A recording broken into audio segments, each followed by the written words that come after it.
యోగ వాసిష్టం కథల్లో ఈ రోజున గాది కథ విందాం. వశిష్ఠుల వారు రాముల వారికి ఒక విచిత్రమైనటువంటి కథను చెప్పారనమాట. అంటే మాయ యొక్క జగత్తు యొక్క విచిత్రాన్ని విస్తారాన్ని చూపించడం కోసం అనమాట ఈ గాది కథ చెప్పారు. ఏమని చెప్తున్నారంటే, ఓ రామ, ఈ భూమి మీద ఒక చోట కోసలం అనే దేశంలో గాది అనే గుణశాలి అయిన బ్రాహ్మణుడు ఒకడు నివసిస్తూ ఉన్నాడు. అతడు వేదవేత్త, బుద్ధిమంతుడు, ధర్మమూర్తి కూడా. అతడి చిత్తం బాల్యం నుండే విషయ విరక్తి పొందటం వల్ల అతడు ఎక్కువగా తపస్సులోనే కాలం గడిపాడు. ఒకప్పుడు ఆ బ్రాహ్మణ శ్రేష్ఠుడు వికసించిన తామరలతో కూడిన ఒక సరోవరంలో వర్షాకాలంలోని కమలంలాగా కంఠం దాకా మునిగి తపస్సును మొదలెట్టాడు. వర్షాకాలంలోని కమలంలాగా అంటే వర్షాకాలంలో కమలాలు చక్కగా నవనవలాడుతూ ఉంటాయి. అందుచేత అంటే అలా ఈయన కూడా ఆ కొలంలో దిగి ఉత్సాహంగా మొదలెట్టాడనమాట తపస్సు. 8 నెలల వరకు అదే విధంగా కొనసాగించాడు ఆ తపస్సుని. మరి మాడిపోయిన భూమి మీదకి వర్షారంభంలో నల్లని మేఘం వచ్చేటట్లు తపస్సుతో డస్సిన బ్రాహ్మణుని వద్దకి విష్ణుదేవుడు వచ్చాడు. మరి 8 నెలల్లో తపస్సు సాగిస్తే డసిపోతాడు కదా, అలాగే అన్నమాట. వరం కోరుకోమన్నాడు. అప్పుడు గాది విష్ణువుని అనేక విధాలుగా స్తోత్రం చేశాడు.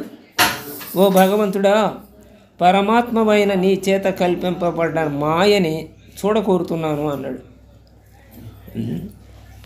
అలా అనేటప్పటికీ భగవంతుడు అన్నాడు, సరే అలాగే అన్నాడు.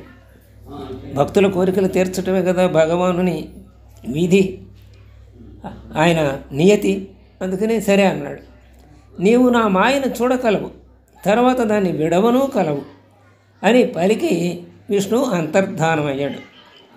గాది హరిదర్శనం వల్ల లభించిన ఆనందంలో మగ్నుడై బ్రాహ్మణోచితమైనటువంటి తపస్వాధ్యాయ కర్మల్ని ఆచరిస్తూ ఆ అరణ్యంలోనే కొన్ని దినాలు గడిపాడు. ఒకరోజు కమలాలతో నిండిన ఒక సరోవరంలో స్నానం చేస్తూ ఉండగా విష్ణు భగవానుని వరం గుర్తుకొచ్చింది. మాయ చూపిస్తానన్నాడు కదా అని గుర్తొచ్చేసింది. స్నానం ముగించాడు, నీటిలోనే నిలబడ్డాడు.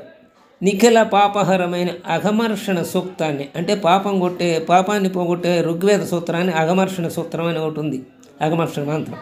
ఆ సూక్తాన్ని ప్రారంభించాడు పఠించడం. హఠాత్తుగా అతనికి కొంతవరకు వచ్చిన తర్వాత ఆ మంత్రం మరుపు వచ్చింది.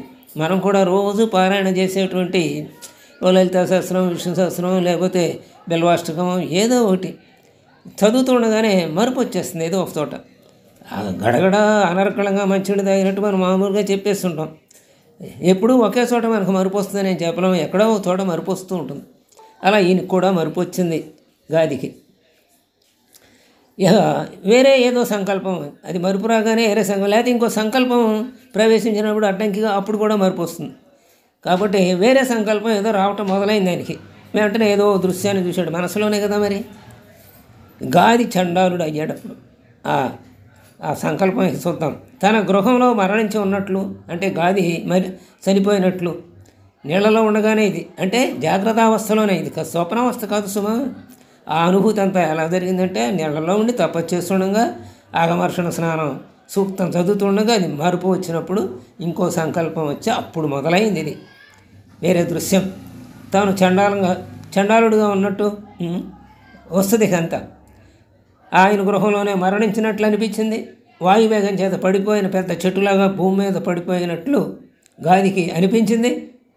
నీరు నిండిన కళ్ళతో దీనభావంతో ఆక్రందనం చేస్తూ ఆత్మీయులు, సహజంగా ఆత్మీయులందరూ అదే స్థితిలో ఉంటారు కదా అన్ని చోట్ల, ఆ శవాన్ని చుట్టుముట్టారు ఆత్మీయులంతా. అతని భార్య గట్టు తెగి చెరువులోని నీరు పోయిన పిదప వాడిపోయి వేలాడుతున్న తామర తీగలాగా మోము వంచుకొని అతని పాదాల చెంత కూర్చుంది. తల్లి అతని నూనూగు మీసాలను ముట్టుతూ ఏడుస్తూ కనిపించింది. తరువాత బంధువులు అందరూ కలిసి అతని శవాన్ని దహనం చేశారు. ఇదంతా ఆ గాది అత్యంత బాధతో నీటిలో ఉండే తన అంతరంగంలోనే చూస్తున్నాడు. అదే చెప్పుకున్నాం కదా ఇందాక, జాగ్రత్త అవస్థ కానీ ఇది స్వప్నావస్థ కాదని. ఆ నీటిలో ఉండగానే ఇదంతా వస్తుంది మనసులో అనుభూతి. అప్పుడు అతని ఆత్మ భూతమండలం అనే గ్రామంలోని ఒక చండాలి గర్భంలో చనిపోయినట్టు ఇంకో గర్భంలో ప్రవేశించినట్టు కూడా అనుభూతి పొందుతున్నాడు మనసులో. ఆమె ఆ చండాలి గర్భంలో ప్రవేశించింది. ఆమె తగిన సమయంలో ఒక నల్లని మగ శిశువును ప్రసవించింది. ఆ విధంగా చండాల గృహంలో పుట్టిన గాది, ఇదంతా ఆయన అనుభూతే కాబట్టి ఆయన కదేగా. అలా వచ్చి ఈయన వారికి ప్రియమైన పుత్రుడై అక్కడ విహరిస్తున్నాడు వాళ్ళ ఇంట్లో, ఆ చండాలి ఇంట్లో. క్రమంగా గొప్ప భుజాలతో మేఘశ్యామ సుందరుడైన యువకుడు అయ్యాడు. కొన్ని కుక్కలను వెంటబెట్టుకున్నాడు. వనంలో తిరుగుతూ లక్షలాది మృగాలను చంపుతూ, అంటే చాలా రోజులు, ఒకరోజు కాదుగా, కొన్ని సంవత్సరాలు గడిచిపోయినందుకు లక్షలాది మృగాలను చంపాడు, కాలం గడిపాడు. అనేక బంధువులతో కూడి చండాల ధర్మాలన్నిటినీ పాటించసాగాడు. బుద్ధిలోనూ మాటల్లోనూ పనుల్లోనూ క్రూరుడై విహరించాడు. మరి ఒక్కొక్క సమూహానికి ఒక్కొక్క లక్షణం ఉంటుంది కదా. ఆ ఏ సమూహంలో మనం పెరుగుతామో ఆ సమూహ లక్షణాలు మనకు అలవడతాయి. కాలక్రమంలో వృద్ధుడయ్యాడు. మృత్యువు అతన్ని, భార్య, పిల్లల్ని హరించి వేసింది. మృత్యువు మింగేసింది. ఈయనకన్నా ముందే పిల్లలు పోయారు, భార్య పోయింది. అప్పుడు గాది ఒంటరి వాడయ్యాడు. గుంపులో నుండి తప్పిన లేడీలాగా విలపించాడు. సంసారంలో నమ్మకాన్ని పోగొట్టుకొని రోధించాడు. అయ్యో ఇదంతా తాత్కాలికమేనా అని అనిపించింది పాపం వాళ్ళందరూ పోయేటప్పటికి.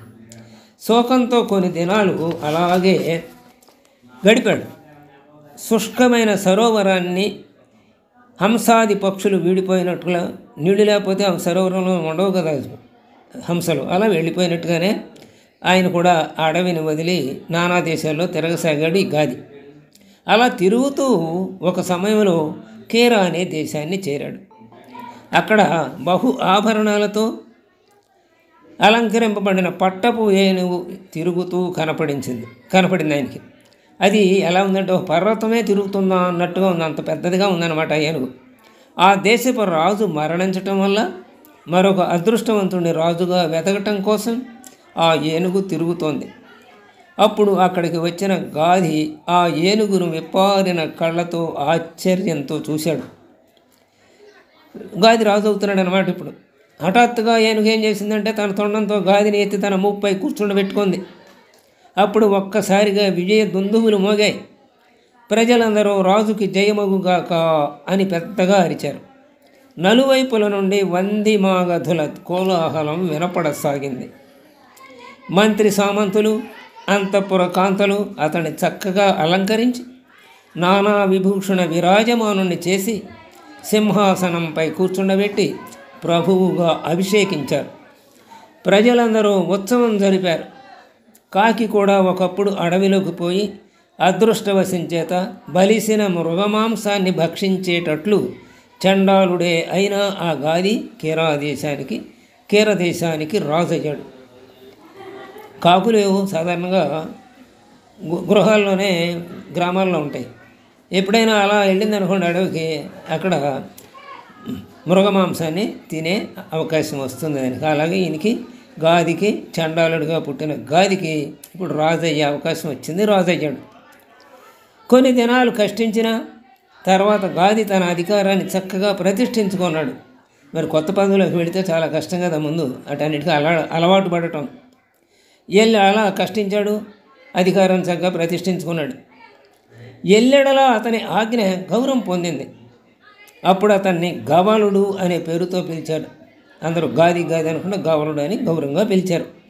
ఓ రామా, అతని పాలనలో ప్రజలు క్లేశ భయ శోకరహితులై జీవించారు. అతడు కూడా రాజత్వాన్ని పొంది తన చండాలత్వాన్ని మరిచిపోయాడు. దయాదాక్షిణ్యాల వంటి ఆర్య గుణాలని పొందాడు. ఈ విధంగా మదమత్తుని వలె 8 సంవత్సరాలు రాజ్య పదవిని అనుభవించాడు. ఆ తర్వాత రాజు యొక్క చండాలత్వం బయటపడింది. ఆ తర్వాత ఏం జరిగిందో రేపు తెలుసుకుందాం. స్వస్తి.